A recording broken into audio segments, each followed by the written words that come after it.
Resmi dilantik anggota MK permanen diminta netral saat bertugas.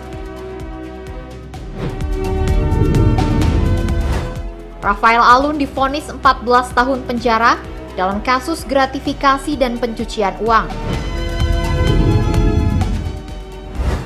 Pembangunan IKN masuk dalam groundbreaking investasi tahap keempat.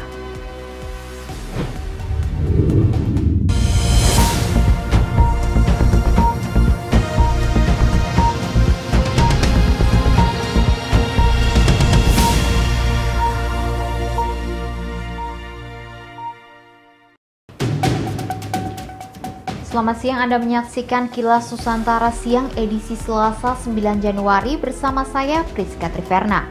Inilah 3 kabar menarik telah kami siapkan untuk Anda hari ini. Pemirsa, Ketua Mahkamah Konstitusi Soehartoyo meminta anggota Majelis Kehormatan MK yang baru dilantik untuk bersikap independen dan menjaga netralitas dalam bertugas.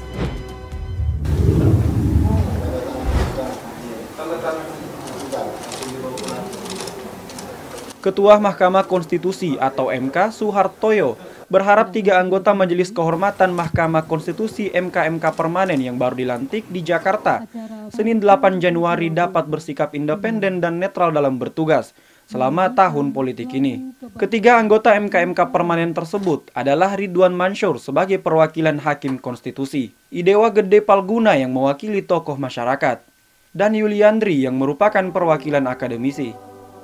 Soehartoyo mengatakan bahwa menyelesaikan suatu kasus secara independen dan imparsial merupakan esensi dari pembentukan MK yang merupakan amanat pasal 27A ayat 2 Undang-Undang Nomor 7 Tahun 2020 tentang Mahkamah Konstitusi.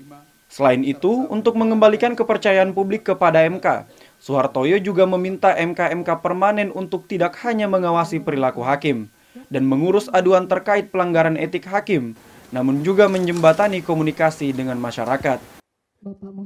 Saya kira dalam perspektif yang lebih luas, MK juga harus bisa menjembatani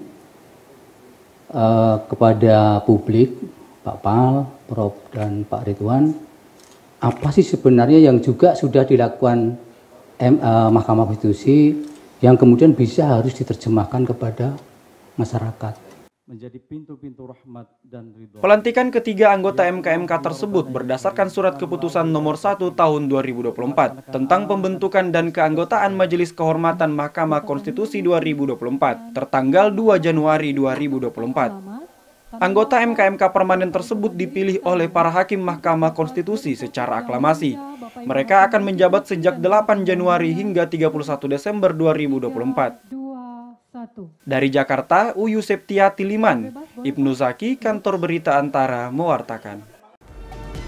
Sementara itu, mantan pejabat Ditjen Pajak Kementerian Keuangan Rafael Alun divonis 14 tahun penjara terkait kasus gratifikasi dan pencucian uang.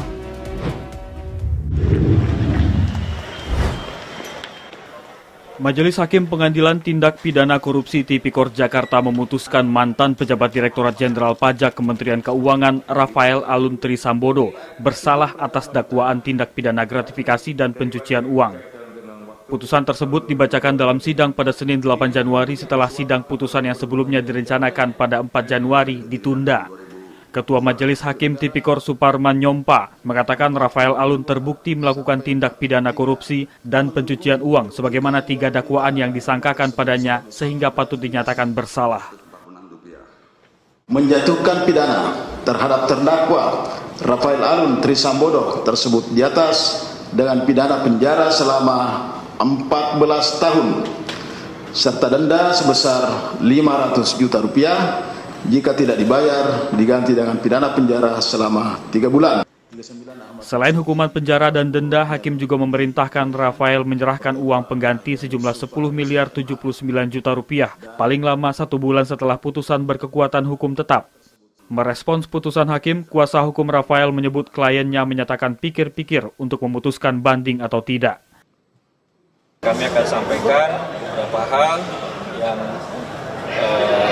bandingkan antara putusan dengan pertimbangan dalam pledoi kami yang nanti akan kami sampaikan kepada Pak Alun sebagai bahan untuk beliau pikir-pikir dalam waktu 7 hari untuk mengajukan atau tidak mengajukan banding.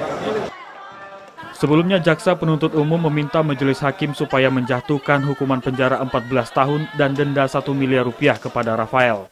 Dari Jakarta, Nabil Ihsan, Mario Sofiana Sution, Kantor Berita Antara mewartakan. Selanjutnya, sejumlah proyek pembangunan investasi swasta mulai dibangun di Ibu Kota Nusantara, ditandai dengan groundbreaking tahap keempat. Sejumlah proyek fasilitas dari investasi swasta di Ibu Kota Nusantara atau IKN segera dibangun pada tahap keempat yang ditandai dengan prosesi peletakan batu pertama atau groundbreaking. Kepala Otorita IKN Bambang Susantono pada Senin 8 Januari di Balikpapan mengatakan groundbreaking investasi tahap 4 ditargetkan pada Januari 2024 yang kembali dipimpin oleh Presiden Joko Widodo. Sejumlah investor dari pihak swasta yang akan melakukan groundbreaking tahap 4 di IKN akan disesuaikan dengan kepentingan nasional. Yang namanya investasi itu tidak semua akan deal ya. Jadi kita akan mencari format-format yang terbaik untuk kepentingan nasional. Gitu ya. Jadi bisa aja yang kita udah misalnya negosiasi nggak ketemu itu mungkin aja gitu ya. Namanya juga swasta kan. Jadi kalau nanti ada yang nggak jadi ya mungkin nanti ada yang baru lagi gitu. Nggak apa-apa.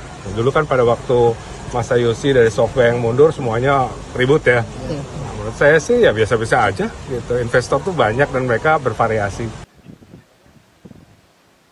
Beberapa sarana seperti Hotel Bintang 3 hingga Taman Botani menyusul dibangun pada groundbreaking keempat. Otorita IKN menargetkan proyek investasi yang masuk pada 2024 bisa 2 kali lipat dari capaian tahun 2023 yang menyentuh 41 triliun rupiah. Dari Balikpapan, Kalimantan Timur, Hanifan Ma'ruf, Kantor Berita Antara mewartakan.